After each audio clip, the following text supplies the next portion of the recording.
I think it's like more, I'm curious about your work. And instead of just keeping that information for myself, I'm like, why, I can just share it. Hey, this is Lucia aka Živa, creator and host of Serial Music Talks podcast. Each month I sit down with musicians, music producers, and sound designers based in Melbourne to talk about the real challenges we face in the industry, whether it's breaking into new markets, battling imposter syndrome, overcoming writer's block, or just navigating the cruel world of social media. I approach these conversations as an artist myself, and like most of us, I'm also just trying to figure it all out on the go. A new episode drops every last Tuesday of the month, so if you want to stay connected, you can subscribe to my newsletter via Substack. Just find the link somewhere below, above.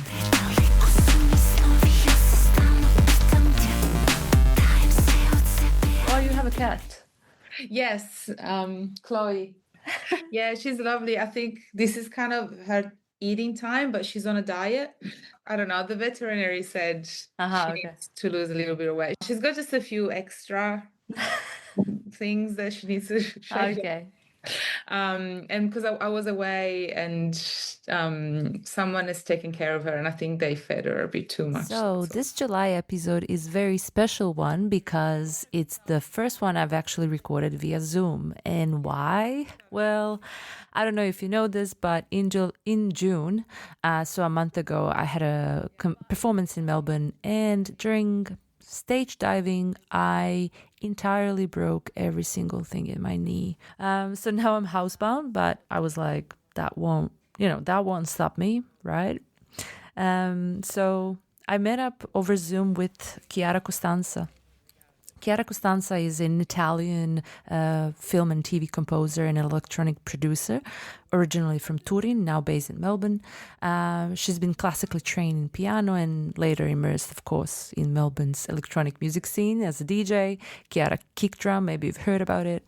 But most importantly, she's made a career in film composition, and her recent screen credits include the global Netflix hit Heartbreak High, feature film Panopticon, Inside, which stars Guy Pearce and Cosmo Jarvis, which screened at Tribeca Festival in 2025, something that we actually cover in this episode.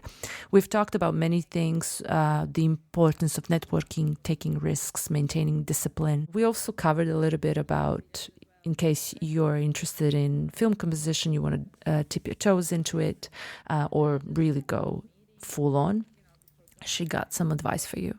Enjoy. I saw that you've been to New York City for the Tribeca Festival, for the screening of the movie Inside, for which you composed the music. Yeah. How was that? It was amazing. I mean, New York is amazing regardless, right? Yes. I just love being there because you can just be yourself. You can wear whatever you want. I mean, you can do it in Melbourne as well, or everyone else, but in New York, there's just this vibe, or, everything is grand and crazy and fun and extroverted. And, I don't know. I just love New York. But, and obviously, the added bonus of being there for the festival was just an incredible experience because I'd never been to Tribeca. We did a screening of the film with Cosmo Jarvis, who's one of the actors in the film. Got to meet him as well and had a bit of a chat and hang out with all the other people, some of them, not all of them, but some of the people that worked on the film, and Charles Williams as well. He's a director, so we were able to spend some time, and then I just had a lot of meetings, and before going there, I emailed and messaged some people. You were hustling? A little bit, yeah. Well, tell me a little bit more about that. Yeah. Well, I was like, I'm going all the way there, and I've been to a few festivals now, and I think I'm starting to get a bit of an idea how they work. And I feel like every time I go, then if I don't contact anyone, it's almost like I'm wasting some opportunities to meet people that otherwise I wouldn't meet. And so, I think the best way to meet people is still the more organic way, right? So you're at an event, or you're out, or people see your film and they come to you and talk to you, or, so that's always the best. The second thing that you can do, though, it's sort of say, look, I'm a composer of a film that's screening at Tribeca. I'm gonna be there for the whole festival. If you have any time, just let me know, and we'll catch up. And was it successful? Would you say that it was the hustle and like the pitching? Like, it sounds like some of them were maybe even cold emails. Oh, totally. Yeah, they were totally cool. Okay. Yeah. Emails, lots of Instagram because a lot of people don't have emails online these days. But Instagram has kind of become the new way that people kind of contact people, and check with you. Especially, I didn't email like producers or anything like that. It was mainly just the directors of the film and of the films, and I got quite a few replies back, and then I got a few meetings out of it. Nothing has come out of it yet because it really just happened. But it was more really just almost like planting the seed and letting people know that I exist, and I'm active in composition, and now they've got my work. I'm there, part of you put the rest yourself of on the map, how That's they right, say. yeah, because I mean, as you probably know, any artistic job is very competitive, and there's so many of us that are doing this. There's so many better people than me, and there's people that have got more experience, and there's so many different factors that even being able to do what I do, to me, it's an absolute miracle almost, because I keep thinking to myself, even though like deep down I know, but there's always this thing of like, why are people coming to me when there's all these other people around? But at the same time, I'm trying to make the most out of this moment because there's so much happening work-wise, and my career is really progressing and everything's going really fast. And if I don't do this work now, when am I going to do it when I'm not busy and I've got nothing to show, and I'm one of those like composers who's needs work and is desperate. So this is not where I'm at the moment. I'm actually really busy, but I'm thinking ahead and just trying to thinking long term, because I would love to do this for the rest of my life. Yeah. But do you think that have you ever been not busy? Because like when you say, working ahead, I feel like it can be a very, motivating thing, and like securing your existential things, stability, etc. But it can also be a trap, if you know what I mean. Like, you never stop. Do you ever stop? Yeah. No. That's the answer, Okay. Yeah. But I mean, I guess because my journey is very long and convoluted, and I've done a million of other jobs. Like, where I'm at now, I wasn't here 5 years ago, so it's taken me a very, very, very long time to get to this point. So yes, I have been not busy, and I have hustle tips, and I have done a million other jobs to make money while I was still, dreaming of, working full time as a musician. And so definitely I've been there. But I guess since 4 or 5 years or something, since things have really picked up, I haven't stopped. So it's basically like jobs back to back, and sometimes riding the wave. Yeah, really, yeah. And I speak to a lot of my friends that are composers as well, and I hear stories, and there's a lot of people that are not busy at the moment, and the industry is changing. LA is not the LA that it was probably before COVID. Things changed a lot after that, and then the writer's strike, and everything's so expensive there, and people are not producing movies there. Whereas I feel like LA used to be kind of like the place where, well, if it can't happen here, I'll go to LA, and it'll work because there's so much happening there. That's not even there as a safe place to rely on anymore. And so yeah, so hearing stories of these, composers that have been doing this for a long time and they haven't had much work and stuff like that. So at the back of my mind, I'm always, even though I'm quite naive and childish and otherwise I wouldn't be doing this. Like if I was thinking rationally and maturely about, life and things, I wouldn't be doing this job. I don't think anyway. So you mean that there is the drive, part of you is driven by this instability, I guess, and precarity that, do you think that attributes to the music, like to the industry? Yeah, it's just, I mean, every time, say I go to a doctor and the doctor is like, or even at the airport when I go back, the customs officer, he was like, oh, okay, yeah, what's your name? Do you have anything to declare? Oh, what do you do as a job? And I was like, I'm a composer. They just look at you going, like, is that even a job? Like, what do you mean? Like, they're always surprised. And especially, I hate to say this, but especially because I'm a woman, and that's even more difficult to find, So it's very few of us really that do this full time and professionally in Australia anyway. And so, and usually, it's really not seen even as a job almost. Like it almost sounds like, you make music, it's fun. Yes, of course it's fun, and I do what I love and it's amazing, but it's still a job. And, it comes with its pros and cons still.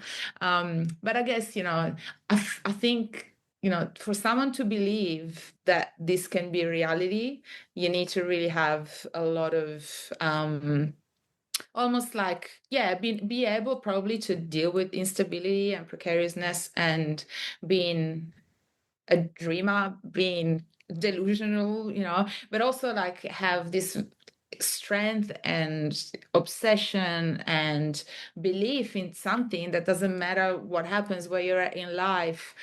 And I can tell you, because I've been through it, and I've made so many drastic choices at crazy times in my life, like when my personal life was a bit of a mess, and but I did it anyway. And at the time, like, you don't think about it, like you're just driven by this force inside you, and you just know where it comes from, what it is, what it means. Even like I didn't even know what it meant to be a composer. Like I've learned the job as I started doing it, but I had no idea of the processes of what post-production is or what a producer does. And like it's been like a crazy journey, and I've done basically mostly everything on my own, with support obviously from some people that we can talk about, but that I wouldn't be here if it wasn't for them as well. But in terms of like getting to where I am, it's all been just I don't know, my madness. I don't know. Do you think, sometimes when I think about it, like when I sit down to write music, I feel like it's not something that I do by choice, but not in a bad way, right? Like in a sense that it's a physical urge that I just need to satisfy. I just need to sit down and like, this is the only time that I'll actually feel like my hunger has been satisfied. From what I'm hearing, from what you say, this madness, do you think, is that like that you're driven just like the ideas that you have that you want to achieve and make happen? I guess, yeah, but I wouldn't say that I have all these ideas in my head and I have this urge. Like, I actually don't really have that. Some people think about ideas and they have to put it down. Maybe you're one of those people. Like, I wish I was one of those. Like, it's definitely not my process at all. To me, it's just always been like I've always done music since I was very little. It's always been part of my life. And since then I was a teenager, I was just writing songs. That's but there was no one told me, no one, I was just writing songs. And how did you tell me more about like what do you mean by just writing songs? I was just started writing songs, songs. So that was back in Italy, like, right? Yeah, back in Italy, yeah. But I was like, 14, 15, 16, 17, 18, because I was doing, like, I had bands as well, and I was studying jazz, and, so I was, and I was writing lyrics, and it was piano and lyrics mainly. And then I got a couple of people to arrange a few tracks. So they never went anywhere.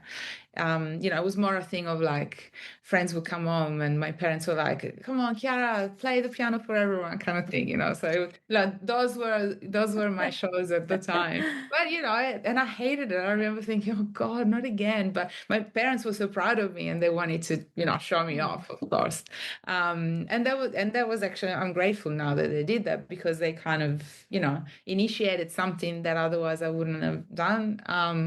But I guess for me, even when I was doing all these other jobs and I've done plenty of different things, I would just always come back to this obsession with music. Like and it's just not just making it, it's listening to it, it's, seeing shows, it's collecting records. Then it became DJing as well. And like, it's just a whole, and then making music also, it's part of it because then I'm like, well, I want to make it. Like, it's just, like I said, like it's an inner force. It's something that you can't, it's like your urge, right? Like you can't really control it. And, I don't know why. And, but I guess, I think now looking back, if it wasn't because it was this, there was this strong of an obsession or urge, or call it as, as you want, it's very hard to make it happen because people settle,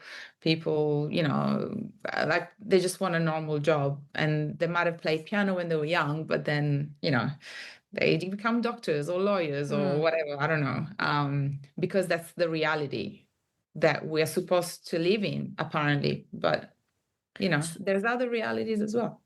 So you sort of always knew that you just want to make music. Yeah.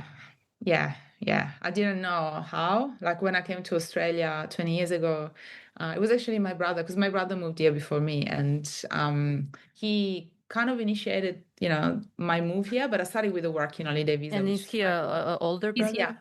Yeah, he lives here as well. But the reason why I came is because he was like, because I was doing the College of Arts in Italy, in Torino. And basically he was like, look, you've got all these songs and you're doing jazz and you're come to Melbourne and try to do some music here. I think you'll really love it. And I was like, okay, cool, yeah, I'll come. But then of course I came and I did everything but music. So you came on a working holiday visa. Working on that, yeah. And you were just like, okay, doing a farm work. Oh, no, picking strawberries. I don't know. No. Oh, look, I was very lucky. I didn't have to do that. Yeah. No, I did. I started working, like, washing dishes, at a place around the corner here in South Melbourne, actually. And then there I met a guy, which then became my boyfriend at the time.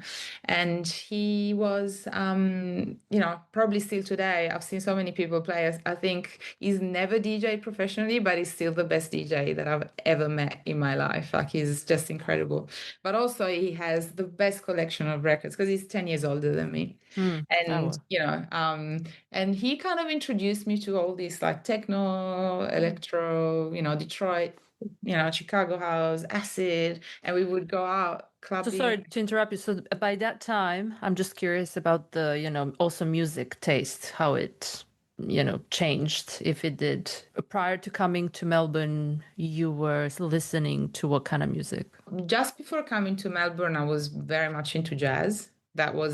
It was my jazz time. But before that, like, I grew up with, because my brother is 10 years older than me as well. And he used to listen to, Deep Purple, Guns N' Roses, and, Led Zeppelin, all the stuff. So my first concert was actually Deep Purple when I was 11. And then, I kept building this kind of passion for hard rock and metal, and then I got into death metal and trash, and then I had bands, and I was like a full goth. Wait a second. So you had I have to, I'm very. So you had a metal band. Because you were into jazz, but you had a metal band, like a death metal band. I wasn't into jazz yet then, but yeah. And then, with my friends, we would just, go to and buy, bootlegs of, bands like Black Sabbath and like, went through all that phase. And then, of course, and then somehow that turned into like more progressive rock, like Dream Theater and those kinds of things. And then from there, moved into like fusion and then you move into jazz. So it was kind of like. So was that like Weather Report, for example? Weather Report, of course. Yeah, all that stuff. During theater, for example, we've got this more fusion-y kind of band called Liquid Tension, which is still like rock and fusion stuff, but also like more Chicoria and the whole lot, basically. Got it. Yeah. But then when I moved here, meeting Mari, this guy that I was telling you about, and we would spend all the weekends going out to clubs, bars, whatever, and then we would come back and he would always DJ for everyone. So we would have these house parties and he would DJ, and he started playing all this 90s techno and acid techno, acid house, Chicago out, like everything, and underground resistance, like just all this stuff, Carl Craig, Kevin Saunderson, like I don't know, and I was just like, what is this stuff? Like I never heard of, I'm not a rave. I wasn't a raver. I didn't, we didn't really do that. And so that's when my taste, changed. Yeah. And do you think so you came here, you were like doing working holiday visa. I guess that was an idea. And have you started slowly, like was the DJing the first thing that you then?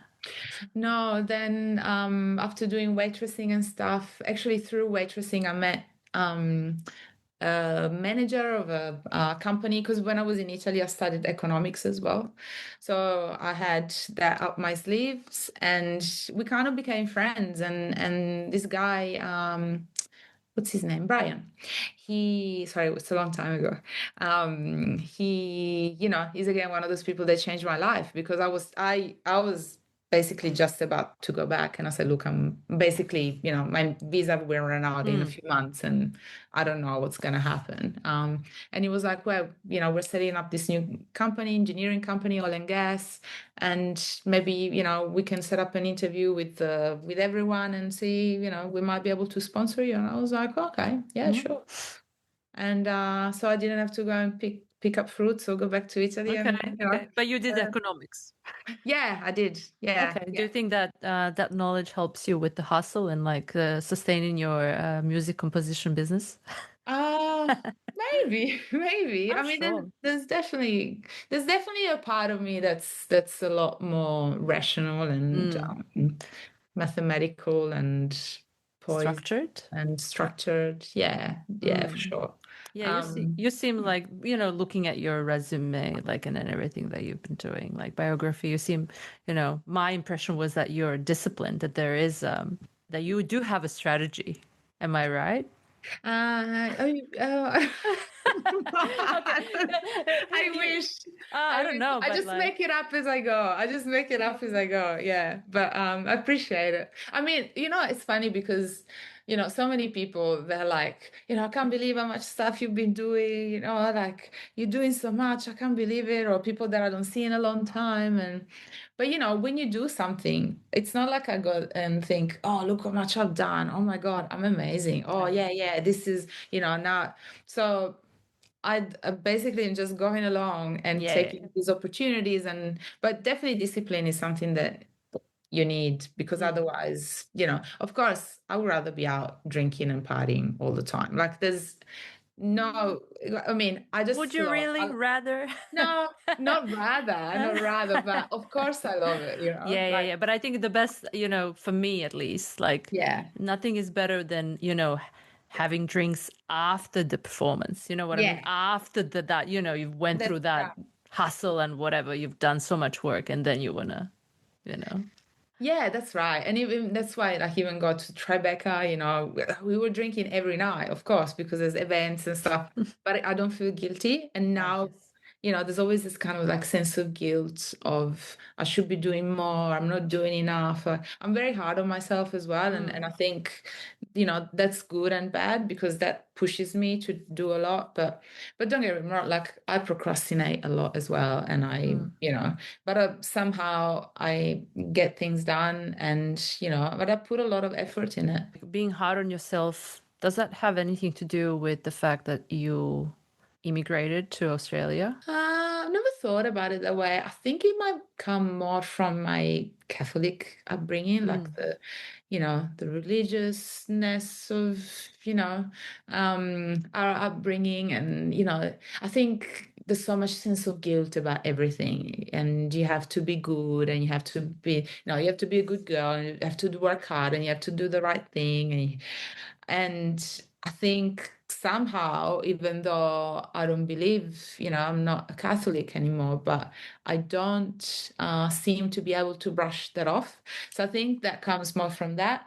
I wouldn't say, I guess I've been through a lot of situations where people haven't taken me seriously because of my accent. Mm.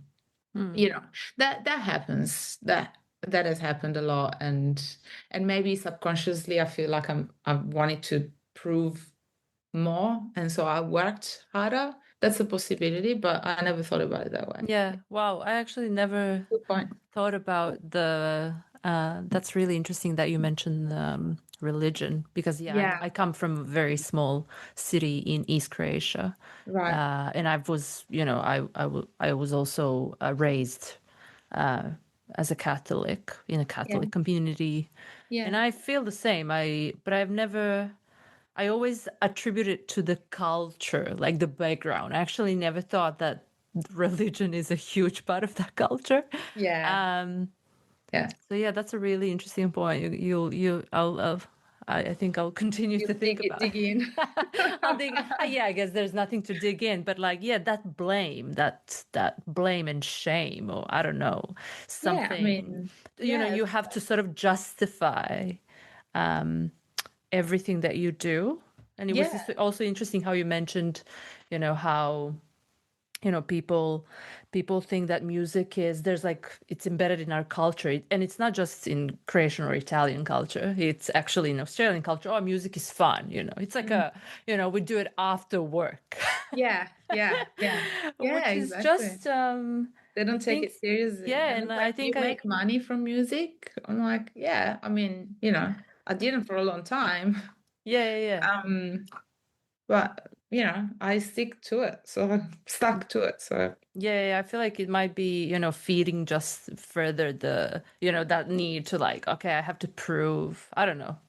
yeah, and I think people are, generally conditioned to just, even religion, not religion, because Australia is not a very Mm, religious country, but still there's kind of like this path that people seem to follow regardless. There's like this kind of idea of the right thing, of what's normal, what's right.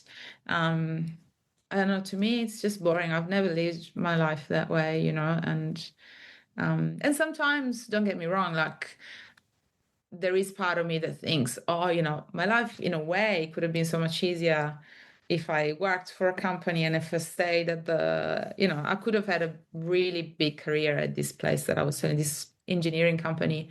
And then, I just decided to leave it at one point after some years that I was there because I felt, I wouldn't say depressed, but I was just very unhappy, and and money is not why we live. Like we just live to do jobs, just to survive and pay the mortgage and travel once a year and make money. I mean, mm, to me, what's the point of existence? Like but it's just me. It might be intense, I don't know, but to me, like I feel like I'm here for this purpose. Like I'm here to make music, and I'm so grateful, I guess, that I have this because I also understand that a lot of people don't have these passions and yeah, interests, yeah, and it's not their fault. It's yeah. just, The easiest way for me to sort of, I guess, describe where people when people don't have any interest, when you have to buy a gift for someone hmm who doesn't have any interests or like passions, it's like the hardest gift you can get. Like, Maya gift what do you card. like? What, yes, a gift card. Like, and I feel like at that Yeah. stage, I realized that this is like that's just so unsettling. To Mm, realize that mm. someone actually lives without, you were talking about records and like, or, just like having favorite musicians or movies or books or just something that really, really, sparks your imagination, makes you excited or angry, something. How Yeah. do you live without that? Is that even possible? Yeah, well, yeah, for us it's not, but for a lot of people, and that's why the music industry is, is what it is, because people don't care what they listen to. People like they don't think about these things, like they don't value quality of music, of what's good or what's bad. At least like pop music until the 80s, even the 90s, there was even the early 2000s, like there's some bangers there that we used to listen to in the radio. Like, but things sounded different, like everyone had a voice. And then something happened where now, they're all feeling, obliged, like to conform to this kind of idea of music that it just sucks. Like, what is it? Everything literally sound, I don't want to be, negative, but a lot of the pop music that you listen to, it's good today. Tomorrow we're gonna forget about it. Like it's a good track for 6 months and then it's gone. Like, and we still keep going back to, the old tracks to feel excited, and we feel connected to those moments, to those times, to those places. We got these memories. Now everything's a blur, nothing means anything anymore. And I think people are really basically eating whatever they've been fed, and that's why the recording companies, they know that they can do that. Like it's almost like some kind of control or something.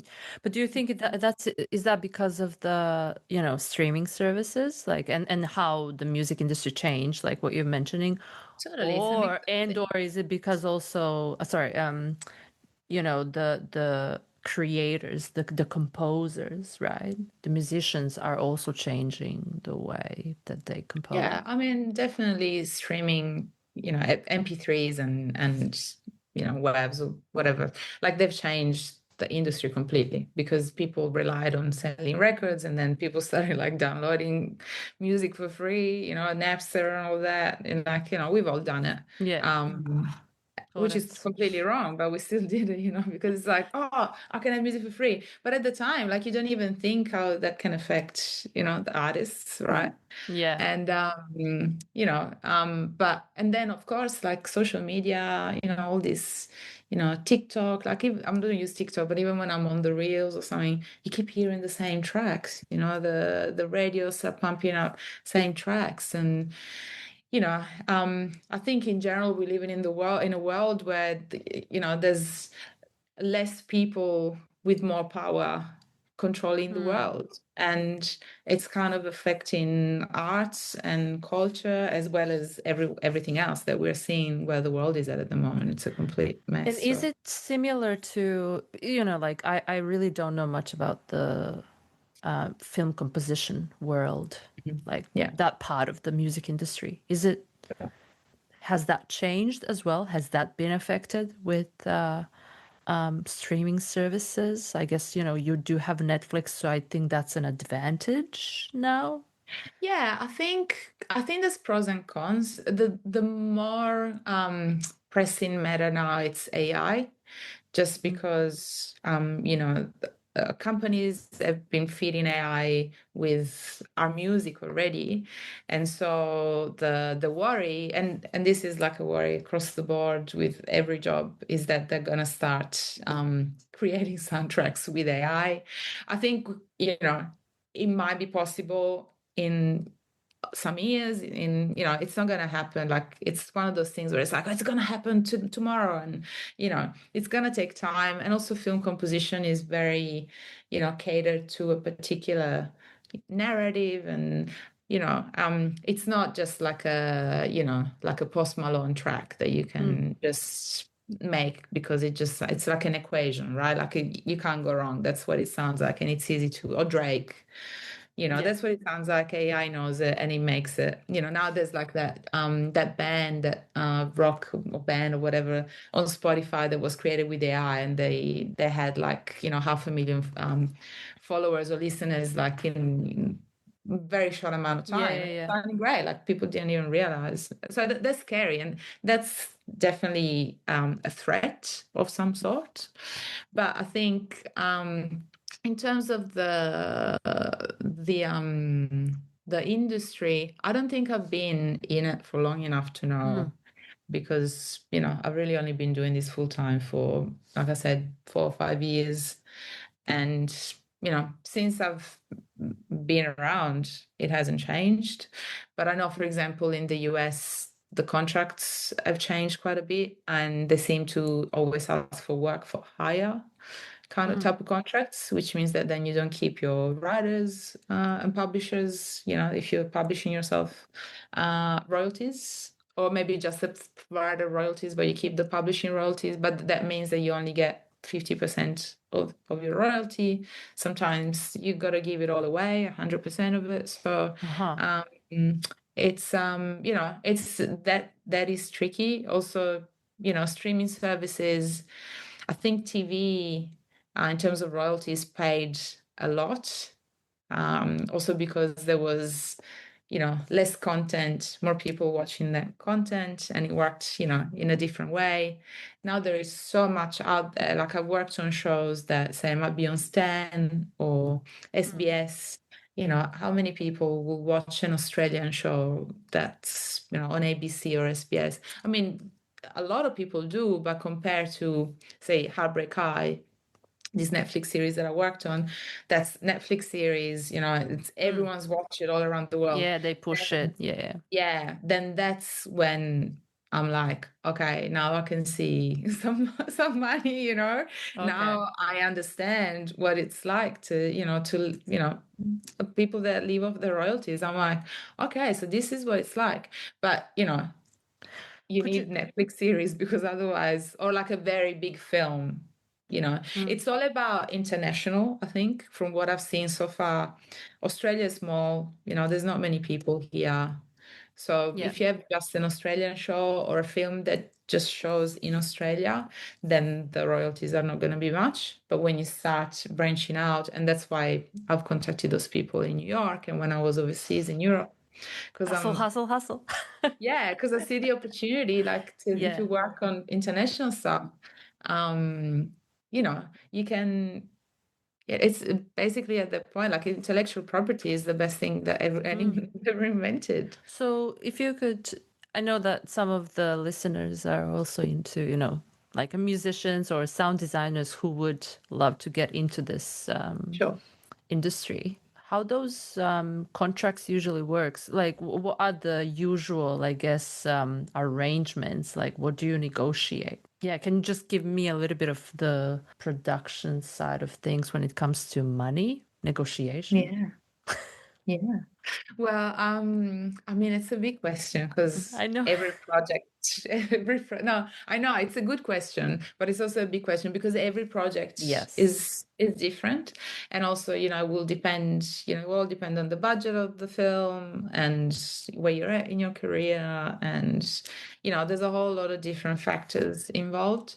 I'm lucky because I have an agent, and Gemma Burns. And Gemma, even before she was, my official agent, it was even weird to call her my agent, but basically, she's the person who, at the start of my composing career, she's the person who started putting me forward for jobs. And not because I asked her to, but because she was following me. And she works on commission. Is it like a booking agent, like for any other artist? Is that how it works? A percentage. Yeah. They take a percentage, depending on if they found you the work or if you bring it to them, those kinds of things. Yeah.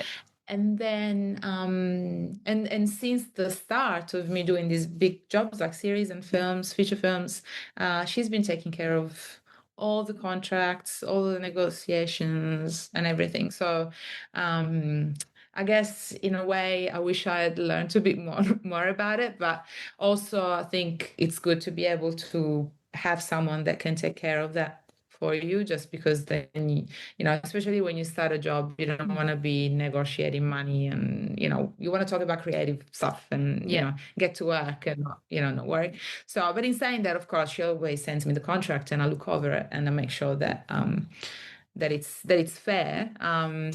Negotiating in Australia, there's so much that you can push things. But we've done it before, and you can only try. And I think there's a worry that if you ask for more money, they're gonna go to the next person It's like you're be too Yeah. difficult already, so I think a lot of people might not do it. I don't know. But yeah, so look, it really varies. And Yeah. Well, I think it pretty much is self-explanatory in a way that it works the same as it works within other parts of the music industry. Like it depends on the situation. Is it a festival? How big is the festival? Or like how big is the film? How big is the that's right. job? Yeah, I'm interested in your process. Do you Mm. remember the first soundtrack you've composed? I mean, the first professional Yes, one. or Yeah. whichever Okay. you wanna, Okay. highlight. Well, yeah, because it's actually, yeah, the first, real short film that I've done was in 2017. And I was actually an interpreter at the time. I used to work as a full-time interpreter. Well, yeah, it was part-time, but it was actually full-time at Epping Hospital. And I didn't like the hospital setting and going to Epping. I can't say that I was happy about that. But Okay. I actually didn't mind. I didn't mind interpreting, and I quite enjoyed it. But and basically, though, again, it was another phase of mine where I was like, what am I doing with my life? Why am I, in Epping interpreting, when I could be making music? And and at the time I was DJing heaps. I was doing lots of festivals like Meredith and, lots of different things. And so I was quite successful in that sense, but it still wasn't enough. So I actually got online and I started researching some directors, Australian directors, and I came across Charles Williams, who directed Inside. And I emailed him and I said, hey, it's Chiara. I'd love to, possibly collaborate with you one day. I love your work. This is my music. Like, like a very informal, another cold email. But it seems I've spoken to some directors and they all tell me that they get a lot of emails from composers constantly all the time. So it's actually not that unusual. But anyway, so then, Charles said, okay, cool. Yeah, I love your music. We'll keep in touch. And a few months later, he contacted me and he's like, look, I'm working on this short film. I've got no budget, like zero. But if you want to do it, I'd love you to, I'll send you the board, I'll send you the script, let me know. What is the board? What's a board? Like a mood board. So it would be, Aha, yeah, mood board. sorry. Okay, okay, okay. Yeah, so a mood board. So it would be some pictures of maybe other films, like just kind of like, like an idea of what the film would look like, and also, a bit of a synopsis and tells you all about the characters and, the concept of the film, what they want to achieve, that kind of thing. And anyway, so then I read the script and I thought, this sounds great, but also I was thinking I don't want to be in Epping anymore, and I just want I don't want to make Yeah, I don't know. Yeah. music, sorry Epping, but anyway. And at the time actually I was going through a divorce, and I just gone through a separation. At the time was still a separation, and I was living with my parents. So Wait a second. imagine, Your like, parents are in Melbourne. yeah, my parents moved here 12 years ago. Wow. Yeah. So the entire family migrated to Melbourne from Italy. Yeah. Yeah. Wow. Yeah. Okay. Which is crazy. Yeah. That's crazy. Wow. Yeah, I know. It's pretty epic. Yeah, That's and so epic. Yeah. basically, yeah, it is. So yeah, basically then, of course, I got to my parents and I'm like, that's it, I'm leaving the interpreting job, I've just separated, I'm living with them, like I don't have a house, I don't have a job, and I'm like, I'm just gonna, use dad's pay, the office to work on this short film that's not gonna pay me any money. Sounds So like a good just to give you an strategy. example. Okay. Yeah, you Yeah, warn me that's what about the but drastic situations in your life. No, I love those. Like, those are the best moments, That's where shit actually happens. But that's right, that's right. But at the time, like now saying it back, it sounds absolutely insane. And I mean, how lucky I am that my parents, of course, they weren't happy at all, but they didn't even say like, no, also, I'm not 16 or anything.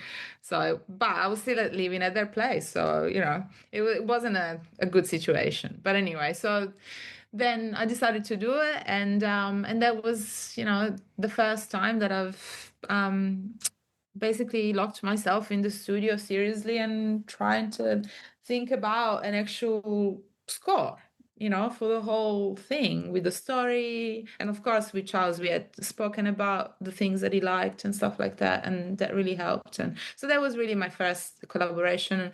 And then the film got into the Cannes Film Festival the next year. And then it won the Palme d'Or in 2018, which was huge, right? So then I ended up going to Cannes, and of course I'm like, this is a sign. I have to do this. Like, this means something.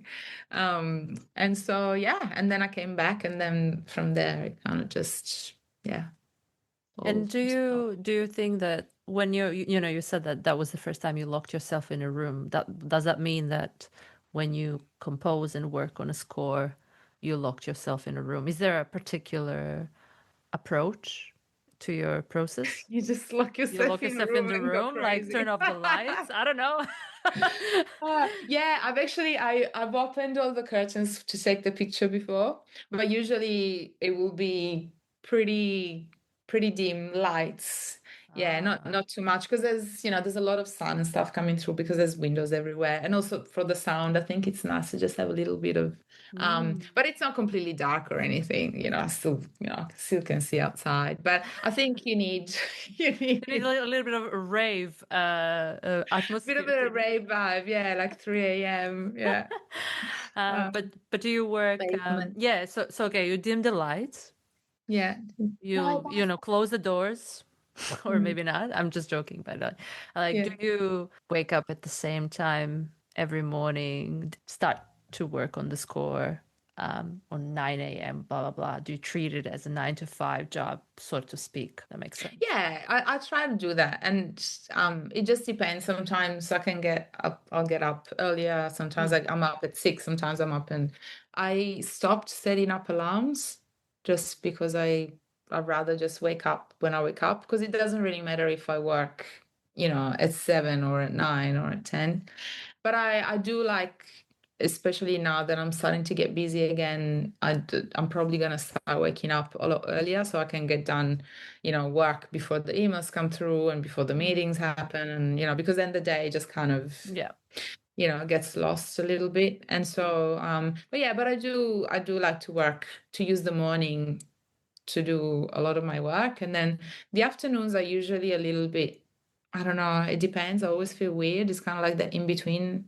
And then I get a bit more inspiration again, probably around this time, 5 or 6. So I work a little bit later. But again, it depends. Like sometimes I just work heaps and I get enough done during the morning and in the afternoon, and then I take the rest of the day off. So it really depends, how much I have to make, how good I feel about the things that I've made, or if I want to keep, experimenting, or if I've got deadlines and things that I really need to to work on and stuff. And do you think that you are a perfectionist? So can you let go? Like, how hard is it to let go and say, I'm done? I've learned how to let go. Yeah. I've learned how to do that, but it's never easy. And every time I listen back to things, I'm always like, I think we all go through this, right? Like, sometimes you listen to something, you're like, okay, this, I wouldn't change a thing, but it's, and I think doing this job more and more, it's taught me how to just get things done and send them. And, you can't, when you got a lot of music to write, you can't think too much about things. So you just got to try and make it as right as you can in the small amount of time that you have. And then, it's at that moment of sending the music to the director for the first time, which I'm going to be doing in the next couple of weeks. And I'm freaking out about it already because, there's always this worry, is it going to be good? Is it going to be right?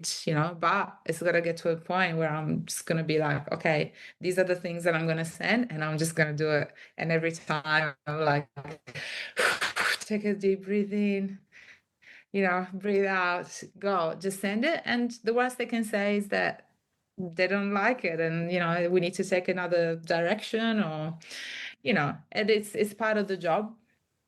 But I am a perfectionist, and I work with people as well. I've got some people that have been assisting me with jobs as well as I get more busy, and that's been a little bit of a learning curve for me, because when you are so anal about everything, it's hard to let the other people do what they need to do. So it's been a very, very interesting experience, and I think now I know how to do that. And so I just need to start respecting that as well.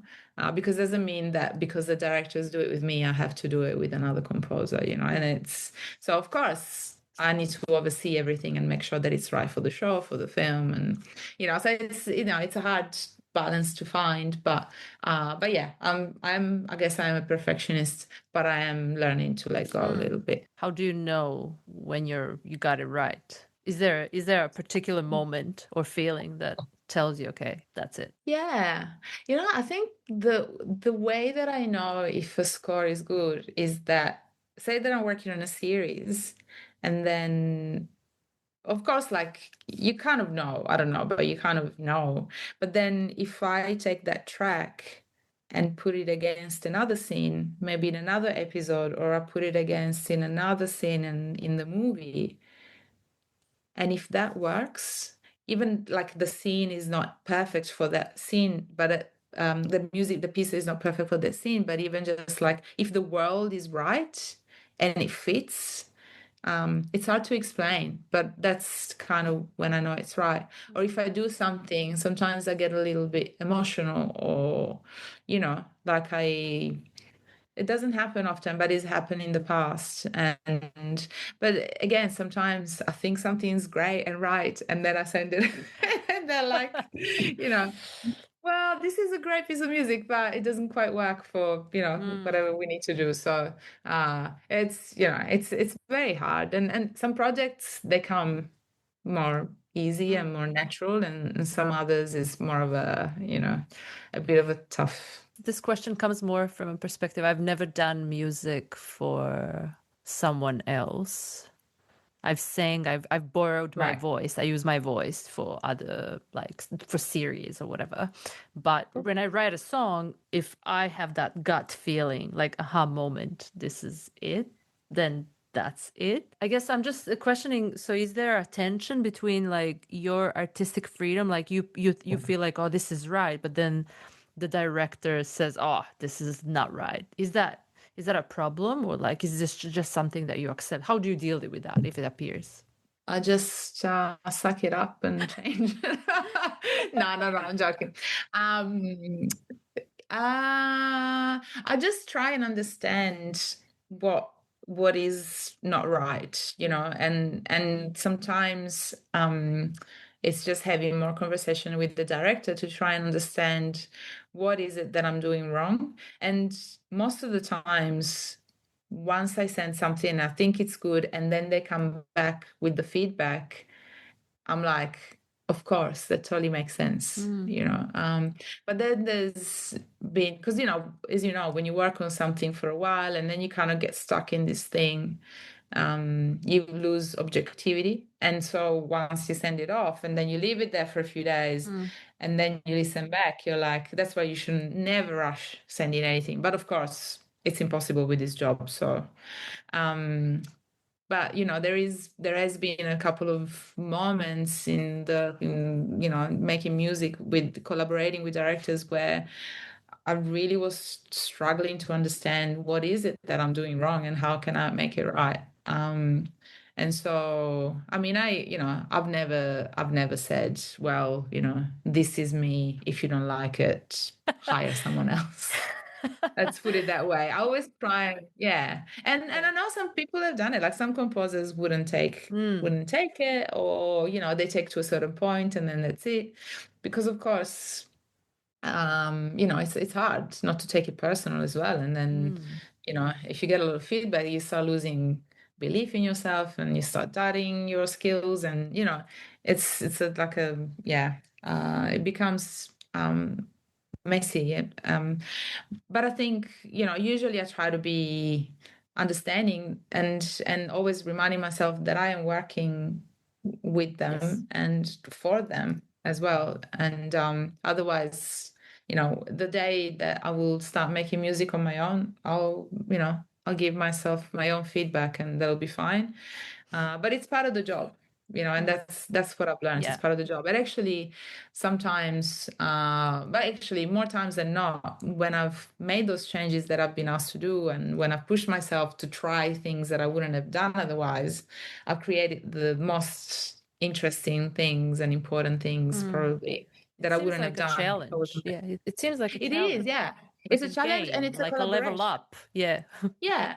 Exactly. And it's a collaboration, not with another musician, with a visual person or with a writer, and, with the creator of something that is not musical, but it informs and it will, help creating the music, which I find it super interesting. It is. Yeah. It's actually intriguing. And it seems like, it just keeps, you just have to go outside of your comfort zone. So what are you working on right now? Yeah, so I'm just about to start working on a horror film, which is very, very exciting because I haven't done a horror before and it's always been a dream of mine. So I think it'll be really good to be able to, go dark and crazy, hopefully. And then I'm just about to start on a documentary as well. I can't say what it is, the whole confidentiality thing, but they're two really great projects, Australian projects, and they're gonna keep me busy till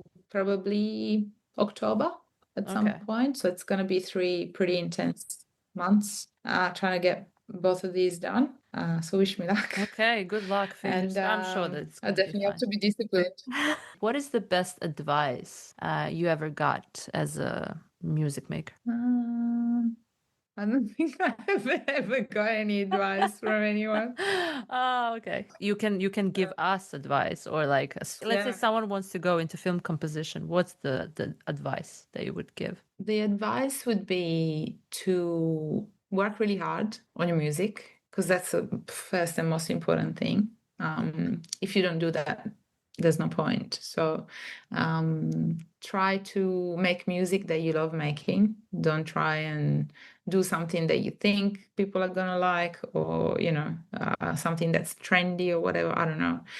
Just make it so that it comes from a place that it's you, that it's natural, that it feels right, because you're setting yourself up to possibly do this as a job for a very long time. So you want to be making music that you want to make. I think that's a very important advice that I would give. That is something that I haven't done from the start. So that's why I think it's quite important. And then don't be scared. Don't doubt yourself too much. A little bit of doubt, of course, it's important. We all have that, a little bit or a lot.